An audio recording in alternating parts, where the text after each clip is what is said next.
99% students तो बस पढ़े जा रहे हैं। साइंटिफिक तौर पे ये बात सिद्ध है कोई कंसिस्टेंसी। एक आदमी 84% तकरीबन एक दिन के अंदर जो पढ़ता है, जो समझ में आता है, वो भूल जाता है। उन्हें नहीं पता कैसे पढ़ना है, कैसे चीजों को याद करना है, बस उनके पास एक किताब है, उसे रट्टे जा रहे हैं, रट्टे जा रहे हैं, रट्टे जा रहे हैं। स्ट्रैटेजी बनाकर चलना।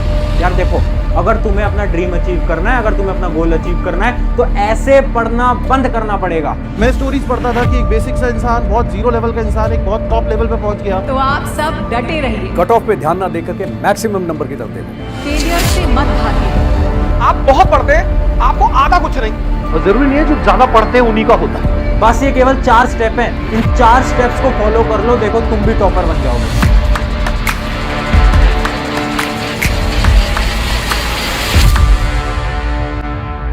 सो हाय एवरीवन, मेरा नाम है Prashant, mentor of thousands of students. देखो, आज इंट्रो वगैरह नहीं देता, डायरेक्ट पॉइंट पे आता हूं। मुझे पता है बहुत सारी प्रॉब्लम आ रही है। तुमने टाइटल देखा होगा, जीरो टू हीरो।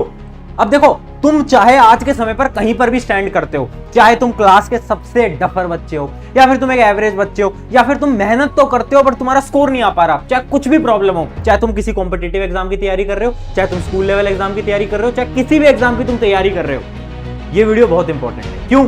क्योंकि आज मैं तुम्हें एक ऐसा 4 स्टेप का प्रोसेस बताने वाला हूं। इस प्रोसेस पे तुम चल लो और उसके बाद देखना कैसे तुम यहां से लेकर यहां तक पहुंचोगे। तुम एक जीरो से एक हीरो बनने वाले हो। तुम्हारे स्कोर के अंदर तुम्हें बहुत बड़ा चेंज देखने को मिलने वाला है। तो एक नोटबुक पेन लेकर आ जाओ और इन 4 स्टेप्स को नोट कर लेना। डायरेक्ट पॉइंट पे आ रहा हूं। पहला है स्टेप नंबर 1। अब इस स्टेप को एक स्टोरी से समझाता हूं। मेरे साथ साथ स्टोरी को विजुलाइज करते चलना, समझते चलना। देखो, याद करो वो दिन जब तुम छोटे थे, जब तुम बहुत छोटे थे, 1 साल के थे, जब तुम चलना भी नहीं जानते थे, है ना, जब तुम ऐसे ही घुटनों के ऊपर चलते रहते थे। उस समय पर, ध्यान से सुनना, उस समय पर तुम्हारे लिए चलना, अपने पैरों पे चलना दुनिया का सबसे टफ काम था। हाँ है ना, हाँ है ना। इमेजिन करो, वो छोटा सा बच्चा जो कि अभी 1 साल का भी नहीं हुआ है, क्या वो कभी सोच सकता है कि वो अपने पैरों से चल सकता है? नहीं। वो कोशिश करता है, वो गिरता है, वो कोशिश करता है, वो गिरता है, वो कोशिश करता है, वो गिरता है। बट एक दिन ऐसा आता है जब वो चलने लग जाता है। उसके बाद तुम थोड़े और बड़े हुए, है ना, तुम 5, 6, 7, 8 साल के हुए। उसके बाद क्या हुआ? तुम्हारे घर वालों ने तुम्हें एक साइकिल ला के दी। क्या तुम्हें साइकिल चलानी आई? नहीं। तुम साइकिल चलाई और तुम बहुत बार गिरे। उस समय पर तुम्हें साइकिल चलाना दुनिया का सबसे टफ काम लगता था। हाँ या ना? हाँ भैया, साइकिल चलाना तुम्हारे लिए ऐसे था कि ये तो बहुत टफ है, इसको मैं कैसे सीखूंगा। बट तुम कुछ दिन साइकिल चलाते रहे और तुमने साइकिल चलाना भी सीख लिया। लेकिन आज अगर मैं तुमसे ये पूछूं, क्या तुम्हें चलना आता है, क्या तुम्हें साइकिल चलानी आती है, तो तुम बोलोगे भैया ये कैसा सवाल है, ये तो दुनिया का सबसे आसान काम है ना। चलना दुनिया का सबसे आसान काम है भैया। अगर मेरे पास 2 अपने पैर हैं तो मैं आराम से चल सकता हूँ, है ना।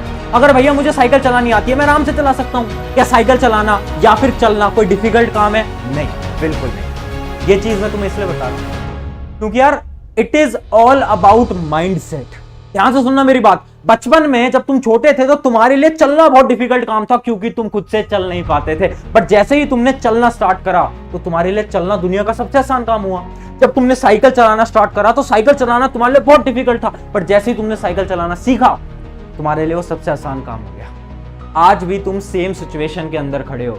आज शायद तुम्हारे पास्ट एक्सपीरियंस की वजह से तुम्हें ऐसा लगता है कि तुम एक डफर बच्चे हो, एक एवरेज बच्चे हो। शायद तुम किसी कॉम्पिटिटिव एग्जाम की तैयारी कर रहे हो, जैसे IIT, JEE, नीट, और तुम्हें ऐसा लगता है कि तुम उसमें अच्छी रैंक नहीं लेके आ पाओगे। क्यों? क्योंकि तुम्हारी क्लास 10 तक, क्लास 9 तक स्कोर अच्छा नहीं आया होगा, मैं मानता हूं। बट ये सब माइंडसेट का खेल है। जिस दिन तुमने वो IIT का सपना या फिर वो NIT का सपना या फिर किसी का भी तुम्हारा जो सपना है, वो 95 का सपना, जिस दिन तुमने अचीव करा, उस दिन तुम हंसोगे देखकर कि यार मैं इससे डरता था, मैं IIT क्रैक करने से डरता था। जिस दिन तुमने क्रैक कर लिया, तुम्हारे लिए सब कुछ आसान हो जाएगा। तो स्टेप नंबर 1 बहुत सिंपल सा है, माइंडसेट। सबसे पहले अपना माइंडसेट एकदम सही कर लो, क्योंकि बहुत ऐसे स्टूडेंट्स हैं जिनको ऐसा लगता है कि भैया मैं तो एवरेज हूं, मैं तो कभी टॉपर नहीं बन सकता। अरे ऐसा नहीं है, तुम टॉपर बन सकते हो। तुम अपनी क्लास में टॉप कर सकते हो, तुम पूरे अपने डिस्ट्रिक्ट के अंदर टॉप कर सकते हो, तुम स्टेट के अंदर टॉप कर सकते हो, अगर तुम में जुनून है। तो सबसे पहले माइंडसेट क्लियर कर लो कि हाँ करना है। अभी मैं 0 पे हूं, मुझे हीरो बनना है, तो सबसे पहले माइंडसेट क्लियर कर लो। और इसी माइंडसेट के साथ एक कमेंट आज कर देना वीडियो के अंदर कि भैया मैं 0 से हीरो बन के दिखाऊंगा या दिखाऊंगी, जो भी है। तो स्टेप नंबर 1 एकदम क्लियर हो गया, हमने इंपॉसिबल टास्क को आसान सिचुएशन में ला दिया है। अब देखना हमारा technique number 2, step number 2। Step number 2 एक स्टोरी से समझाता हूं। ये स्टोरी ना एक टीचर है ओझा सर, उन्होंने अपनी क्लास के दौरान सुनाया था सभी स्टूडेंट्स को। स्टोरी इस प्रकार थी, बहुत ध्यान से सुनना, बहुत फनी स्टोरी है। हुआ क्या ना, एक बार एक लड़का था, उसकी एक गर्लफ्रेंड थी, तो उसकी गर्लफ्रेंड की ना शादी हो जाती है। तो फिर वो अपनी गर्लफ्रेंड के पास जाता है, बोलता है कि यार मुझे ना तुम्हारी निशानी के तौर पे कुछ दे दो। तो गर्लफ्रेंड ने क्या करा कि अपनी जो जूती होती है, जूती उसको दे दी कि भाई रख ले, ये मेरी निशानी के तौर पे। तो उसने क्या करा, उस लड़के ने उस जूती को लिया और उस सुनार के पास ले गया जो सोने का काम करते हैं, और उसको बोला कि इस जूती को पूरे सोने की फ्रेम के अंदर डाल दो, सोने के डब्बे के अंदर डाल दो। तो सुनार ने क्या किया कि उस जूती को अपने घर लेके गया और अपने घर वालों को दिखाया, और उसके सभी घर वालों को यह लगा कि यार ये जो जूती है ना, ये किसी महान पुरुष की है, ये किसी ज्ञानी पुरुष की है। क्यों? क्योंकि वो एक सोने के डब्बे के अंदर उसको रखवा रहा था। तो सभी को लगा, तो सभी ने क्या करा, उस जूती के सामने अपने माथा टेका, उस जूती के सामने अपने हाथ जोड़े, सब कुछ किया। फिर अगले दिन जब वो आया लड़का सुनार के पास अपनी जूती लेने के लिए, तो उस सुनार ने पूछा कि ये बताओ ये जूती किस महान पुरुष की है। तो उसके बाद उस लड़के ने आंसर दिया कि ये तो मेरी गर्लफ्रेंड की जूती है। तो ये जो स्टोरी है ना, इससे हमें क्या सीखने को मिला? इससे हमें ये सीखने को मिला कि किसी भी काम में बिना जाने नहीं घुसना चाहिए। और यही है आपका स्टेप नंबर 2, जो कि है पैटर्न एनालिसिस। 90% स्टूडेंट्स को ये नहीं पता कि वो किस एग्जाम की तैयारी कर रहे हैं, उसमें तैयारी करी कैसे जाती है। एक एग्जांपल लेता हूं, तुम अभी 10वीं बोर्ड की तैयारी कर रहे हो, तुम्हारे 5 या 6 सब्जेक्ट आते हैं। क्या तुम्हें यह पता है कि किस सब्जेक्ट के लिए कौन सी स्ट्रेटेजी फॉलो करनी है? क्या तुम्हें पता है साइंस के लिए कौन सी बुक लेनी है? क्या तुम्हें पता है मैथ के लिए कौन सी बुक पढ़नी है? क्या तुम्हें पता है एसएसटी के लिए कौन सी बुक पढ़नी है? नहीं।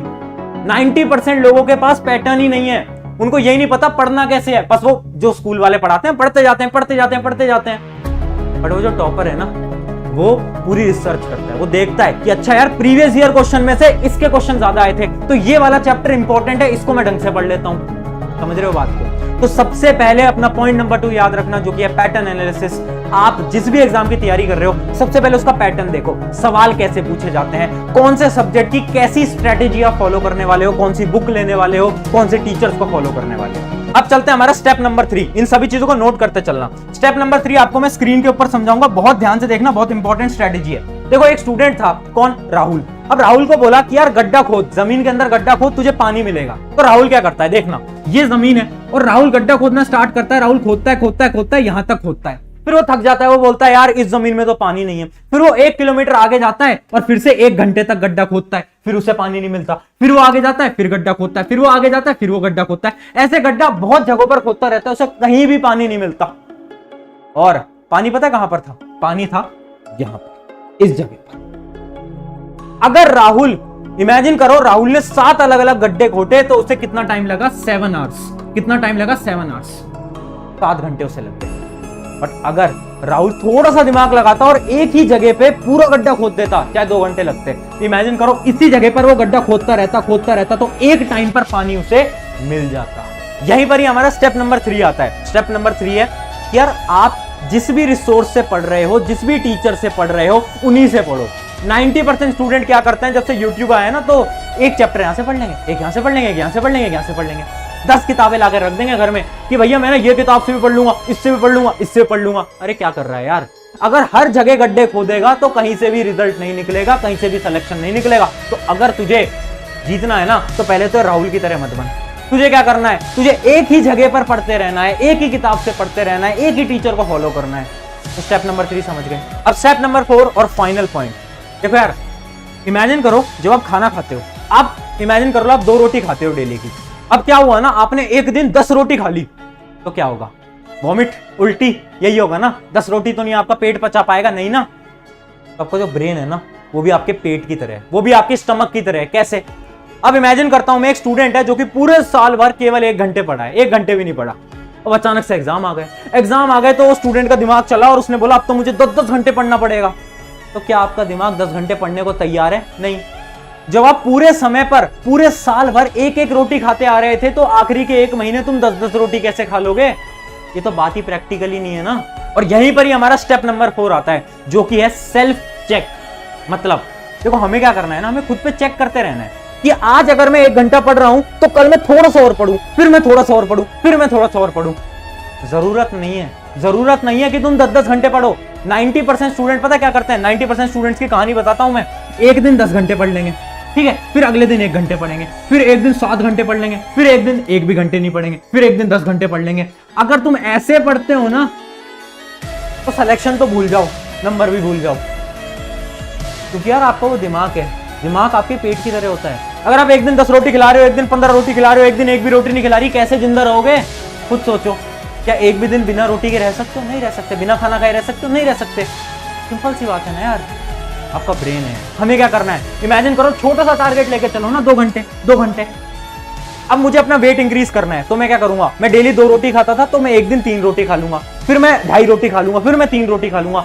ऐसे ही आपको पढ़ाई नहीं करना है। 2 घंटे पढ़ लो, कभी 2.5 घंटे पढ़ लो, कभी 3 घंटे पढ़ लो, कभी 2.5 घंटे पढ़ लो, कभी 2 घंटे पढ़ लो। ऐसे अगर आप ऐसे पढ़ते हो तो आपका दिमाग भी चलेगा, मेमोरी भी तेज रहेगी और आप टॉपर बन जाओगे। तो इसलिए हमारा स्टेप नंबर 4 है सेल्फ चेक। अपने आप को चेक करते रहना।